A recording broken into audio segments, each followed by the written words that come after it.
as if the NVIDIA terrible news couldn't get any worse. Some of you may have heard about this, some of you may not have. I think it's an important discussion to talk about. We're gonna talk about the new ATX 3.0 spec for power supplies and the issues of running an older power supply on a new 40 series graphics card with adapters. And the fact that there's literally a potentially risk of fire here.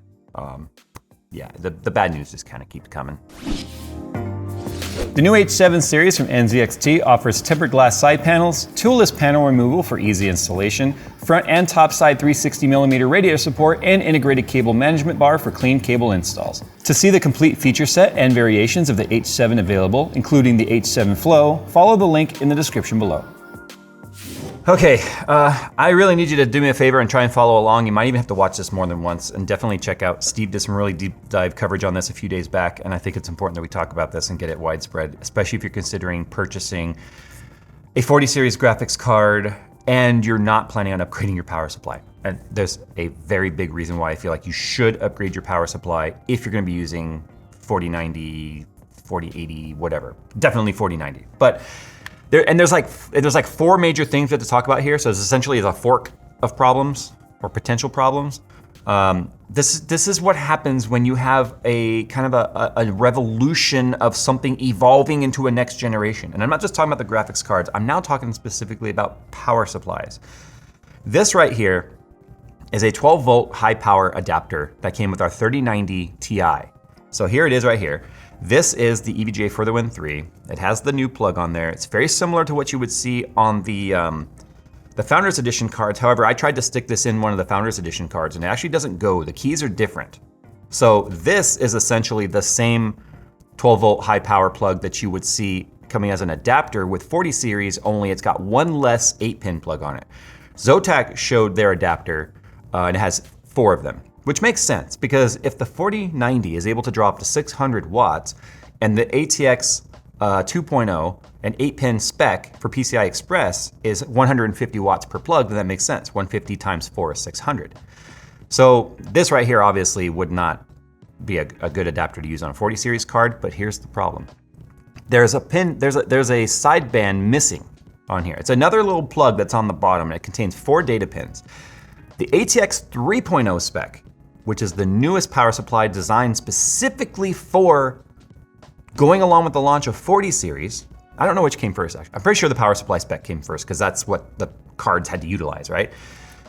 Those 4 pins provide very important information to the graphics card from the power supply saying, one, when it's plugged in, it's like, here's how big of a power supply we are.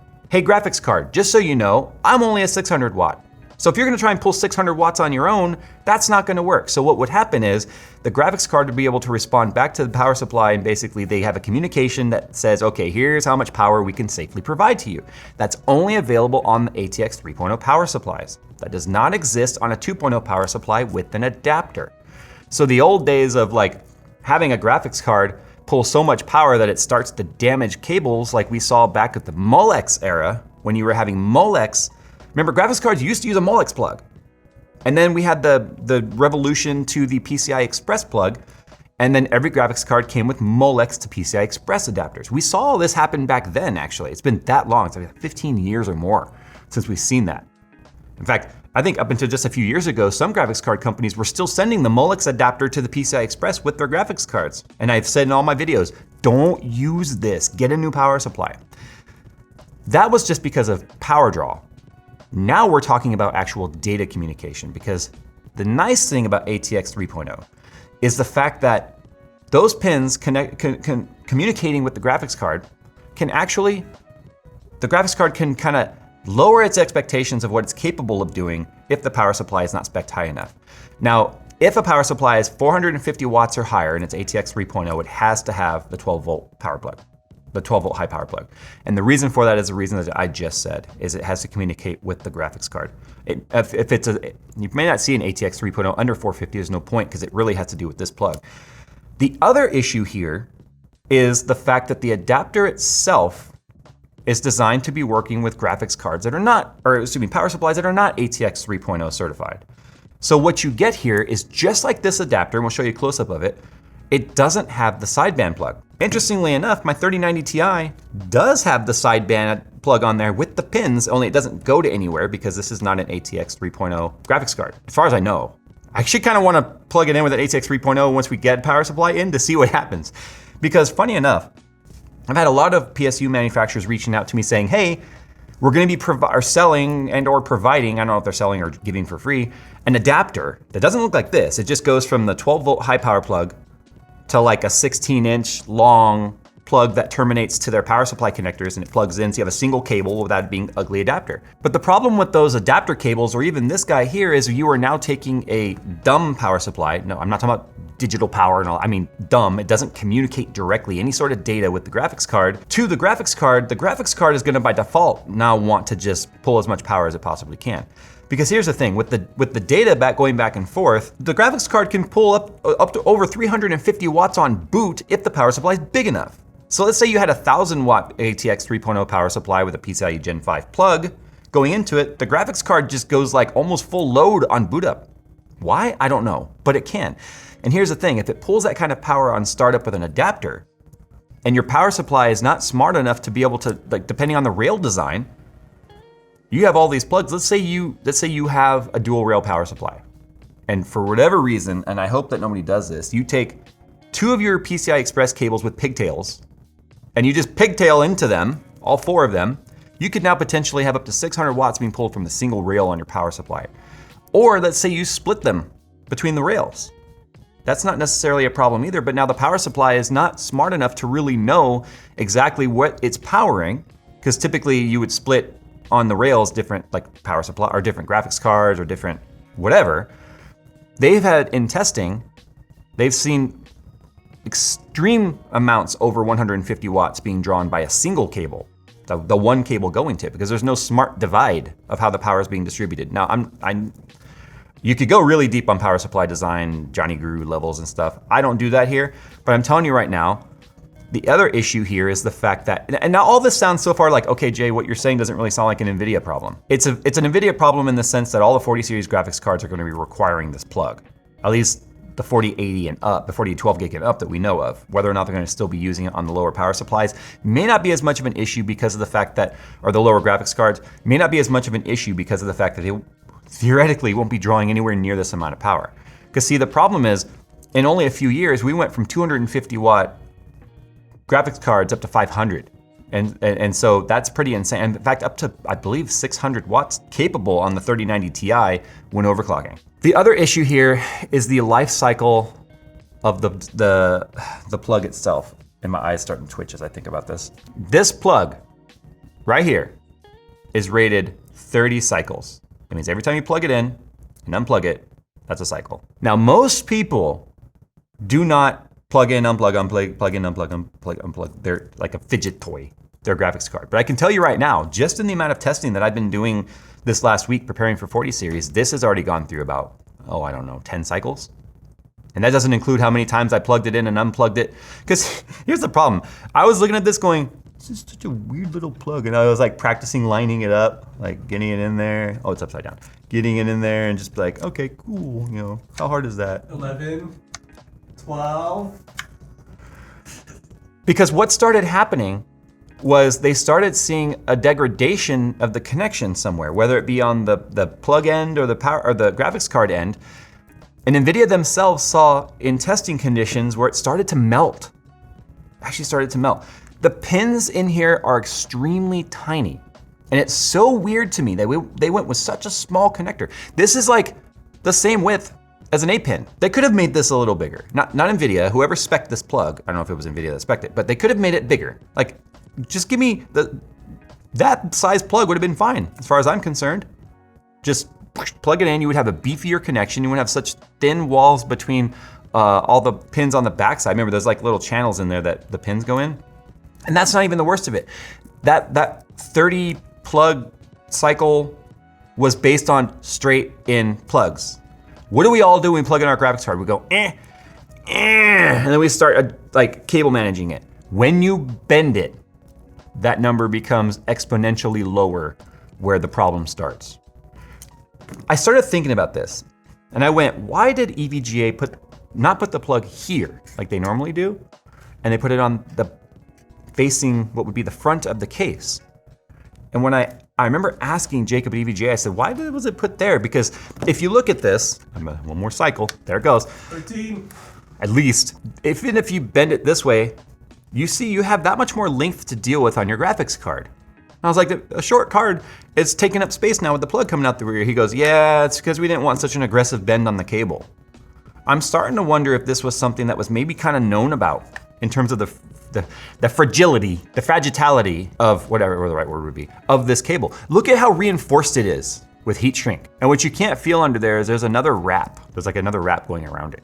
And it feels like this is something that they were trying really hard to sort of stop it from bending because the pins are very delicate. So now what do we have? The potential of overloading your power supply in its rail design by taking a high-end 40 series graphics card like a 4090, plugging it into an ATX 2.0 power supply with a PCIe Gen 5 adapter plug. You now have a potential of pin damage. NVIDIA also said that after plugging it in that many times or bending it or whatever, after 2.5 hours of load, now it's 2.5 hours of it sitting there at its like max 600 watt load, they started seeing melting of the plug.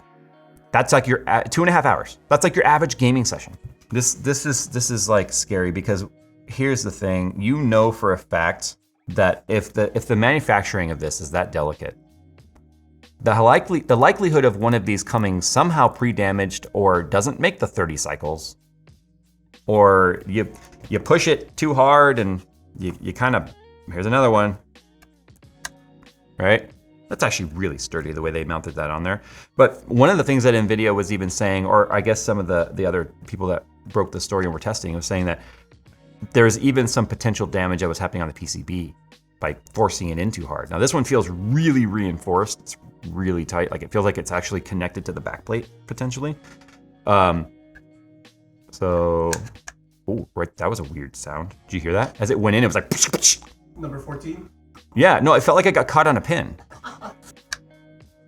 Okay, feels like it's actually getting harder. You're at 15 out of 30. 30. 16. You're halfway. I'm over halfway, because Yeah, remember I yeah. had my initial testing. Yeah, it's getting harder to go in. Gee. Why is it getting stiffer? Okay, I'm gonna stop because I still need to use this card.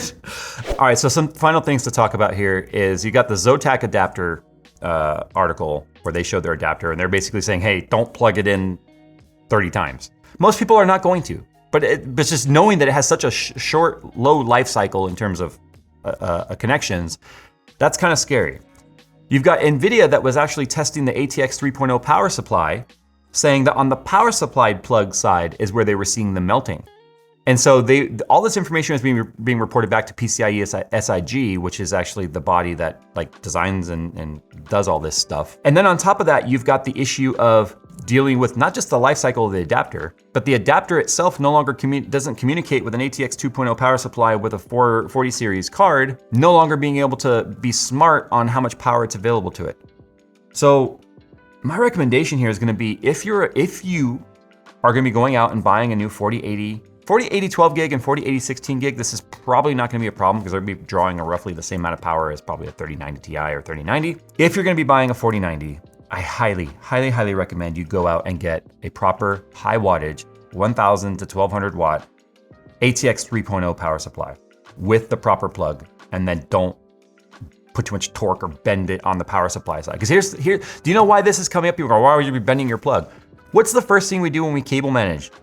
We just like zip tie it up and then we shove it down in like the bottom of the case or something. And I'm telling you right now, I've had my pins coming out of the power supply like this, just cranked over to make it fit and just out of the way. That alone could be enough to cause the problem on day one. This is what you get when you adopt the latest and greatest, when you're in this overlap period of stuff that has to be compatible with new stuff, but it wasn't designed for the new stuff. And I say that too, just because of the fact that the power supply output design may not be like designed to, because here's the thing, they have a ton of PCI Express power plugs coming out of them, but they're on the 2.0 power supplies. Let's say you have a 1200 watt and it comes with 4 8-pin PCI Express with pigtails on them. Those were never intended to all go into like one graphics card. They were intended to go into like either an SLI setup, where each graphics card was pulling, back when they were designed, like 250 watts max, or having one power supply and then maybe a PCI Express supplemental power to the motherboard, or you've got a RAID card or something that might use a PCI Express or some sort of supplemental power thing in there that would use a 6-pin. And it was designed for that sort of thing. But it wasn't designed to have a single graphics card spiking 600 watts plus if you start to overclock this thing at all, and then have it all draw from one rail, or the rail design just be poor, and then all the shortcomings start to show. Because what we are dealing with right now is quite literally the limit of a single device being able to actually hit the max spec of the power supply's design. And that's why an ATX 3.0 power supply is highly recommended. One of the things I plan on doing, getting the 600 watt ATX 3.0, because that will have the power plug, like with the sideband, and then hook it up to a 4090 and see what happens when we go under load. Like monitor the graphics card. We're gonna have to do this sort of testing. It gives us a lot of stuff to talk about, which is actually fun content creator wise. It's just, man, is just buying a 4090 and putting it in your system right now is a lot more complicated than you might have thought it was even just a few days ago. All right, guys, there you go.